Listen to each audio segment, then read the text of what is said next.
Welcome to ChatterBox with Billy and Lindsay. A bite-sized podcast guaranteed to make you giggle.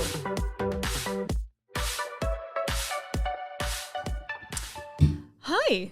Oh, look. This is sad music. Is it Yeah, that I was one? going to say, actually, yeah, you're right. It's probably like a sad sound. Yeah, it's that one. I thought it was going to give us some sad music. But anyway, hi. Welcome to ChatterBox. Hi, Bill. Hi. I don't know. Are you okay to start? Do you want to? We're going to talk about being a pet parent and all the because we've talked about parenting many, many times. Like not adult, like human Adult parenting, children. yes. Parenting humans, yes. Humans. But we're both pet parents. We are. I'm more seasoned than you because I've got two geriatric animals, a cat and a dog. But in all the worries and whatnot of being a pet parent, and one of those the biggest worry has just happened to you. Well, to my mum, she just called me literally as it's school holiday, so all our kids are here and we're just hanging out. And my mum called me, which is very unusual for her to call me on a Thursday. Yeah, to let me know that her puppy just passed away. Sweet Mia. Oh, see. I know. Anyway. And this is what I was going to say. Are you okay? Like, well, yes. I thought it was okay. And at the time that we sort of said, oh, look, we can talk about this topic, I was really sad. And now I kind of feel like I'm re-saddening myself. Anyway. It might be therapeutic for you though to talk about could it. be. It might be a bit too fresh too. I don't know. I honestly don't know. Like, it's funny because it's one of those times that like it's so fresh that you don't really know how you feel about it yet. Like, this shock hasn't kind of set in, and because I've been here, like, it's not like I'm sitting here like obviously taking it all in. I'm just kind of like, oh, it's okay, whatever. Yeah. I think, to be honest, the worst. Like, she wasn't my puppy, but she was. Obviously, she's a puppy in the family. And I'm not really much of a pet person. Like, I'm very new to being a pet parent, and as you know, for long-time listeners. But it's still, I mean, it's a death in the family. Yeah. And it still hits on a totally different level. But my biggest concern is telling my kids because they're so attached to her. How old was Mia? She's 14. Yeah. She was a little chihuahua, like a long-haired chihuahua. And she was so sweet and so cute. Such a nice dog, you know. And I think it's going to be really devastating to have to tell my kids about it. Yeah. That's probably my biggest concern. And obviously then my mum, who's just like obviously devastated. Yeah, because 14 years is a long time having that. Totally. Having a puppy in your presence. And I don't know how you just, that pet just isn't there anymore. Yeah, I know. Like, how do you just, that absence of them, I just don't understand how you, like, now when I come over to her house, Mia's not going to be there. Like, it's just a whole, it's weird. Yeah. Anyway, you talk now. And I was going to say, I'll And the sad thing too, and I mean, on a totally different level with humans, like, life goes on. Life has to go on. Yes. Right? Yeah. So with a pet, obviously we're dumbing it down a bit versus comparing it to human, obviously. Yes. But like my mom just lost her one cat. Yeah. And like, I think about her, not that I was close to the cat because I live on the other side of the world. But lots of times I think, oh shit, like I haven't asked my mom how she's going about losing Pepper, because my life just is ticking along over here. Yep. It doesn't affect you in that way. Yeah. Where it's like directly you notice the missing of that pet. But like, you're right. Like, you should check in with your mom. Yeah. No, I should. Yeah. So mom, how are you? How's it going with that little Pepper around? Toby. And isn't it funny that we're both together? Yes. Right? Because Pepper died only, maybe a couple months ago. Yeah. And we were in the car together when you spoke to your mum. Yeah. Yeah. And then now you were at my house when your mum rang you. Yeah. How strange. Because again, like, we were only together once a week, twice a week, if that, if something calls for it. So it's interesting that that's kind of happened. But and I personally am dreading the day because like I said, I have two, I say geriatric animals because my cat Bruce is 16. He literally just had his birthday. Where's his gift? Did you bring it? The fact that I haven't like done anything to him I think is a gift in itself. Yeah, you've given him life. I've given him the not given him life, but like to remain alive. Yeah. He's 16, which is, cats live like around 20-ish, so he's getting up there. And then Frank, he's 12. He's American Steffi, so his time is coming, and it's devastating. Like, I don't want to think about having to make that choice. And it was very confronting because we have a home vet because I used to have a cat, Coco, who went missing. Went to live a happy life on a farm. That's what we say. With the other cats. Yeah, right? She's somewhere. Chasing lots of birds. Or some old crazy lady is like, I'll take you. Right, fine. Who knows? She just didn't come home. Yeah. She's dead. We know that. We're just living it. She'd be like 25 now. No, really? No, because she was only like a year older than Bruce, so she'd only be 17. Oh wow, that's actually extra sad. For some reason, I thought Coco was really old. No, and like remember, I've only been here for 20 years, so like if she was 25, that like the math Lindsay, does not work. That's not important here. Okay, no one's here doing maths.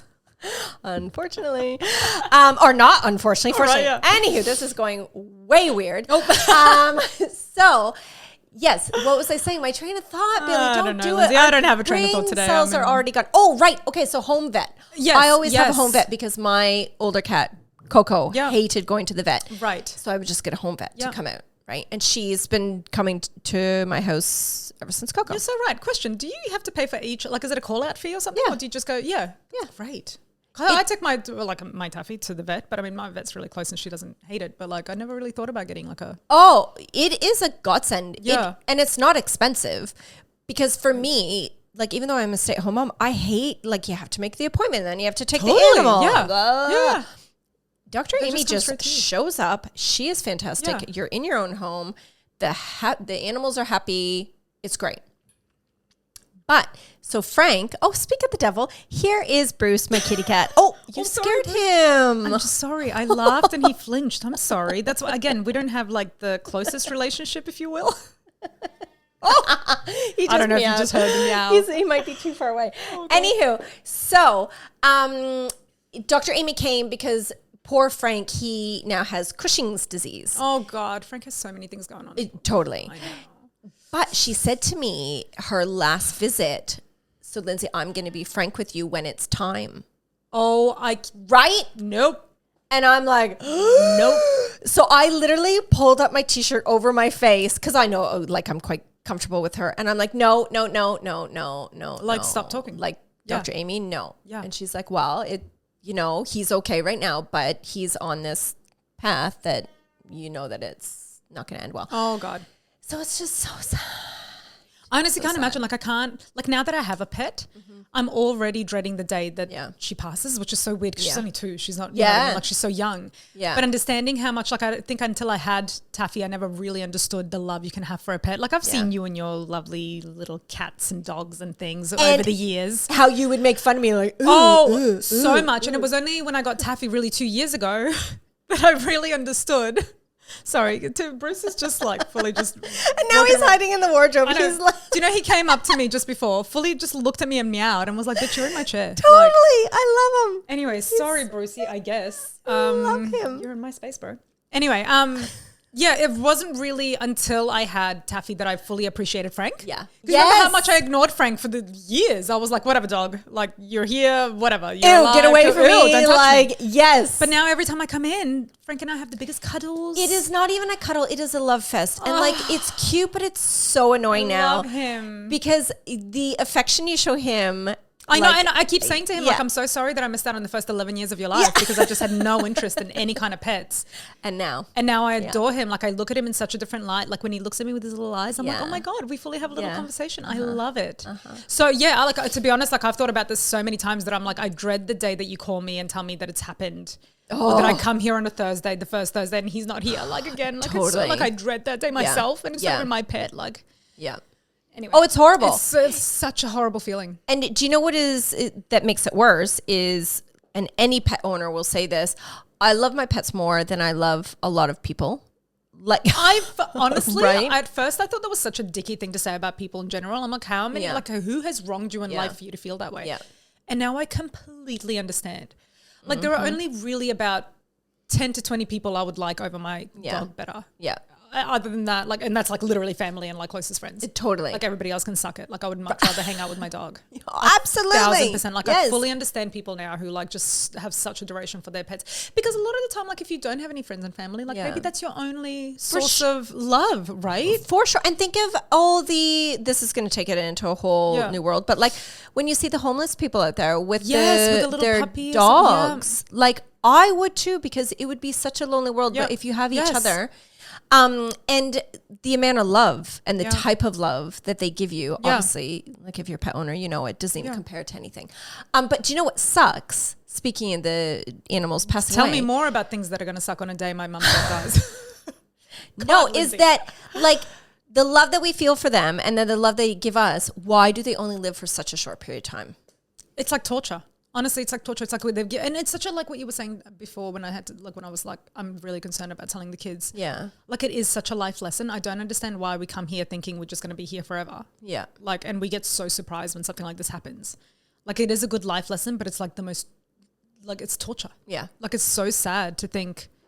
Totally. Yeah. That to me is the worst part, is just like knowing like they're just not going to be there anymore. Yeah. Like they just cease to exist. Well, like, and then all you have is just photos and memories. Totally. That fade over time. Yeah, exactly. Yeah. Which you hope they don't, but they do. Well, yeah, never do. So Animal God, you suck shit when you created the animals because that's dumb. They need to live longer. Thanks and stuff. Because they're so cute and cuddly and they love us. Thanks and stuff. Yeah. Anyway. Okay, let's go and be sad. Bye. Bye. That was ChatterBox. Thanks for chatting with us. And remember to review, subscribe, leave comments, do what you got to do.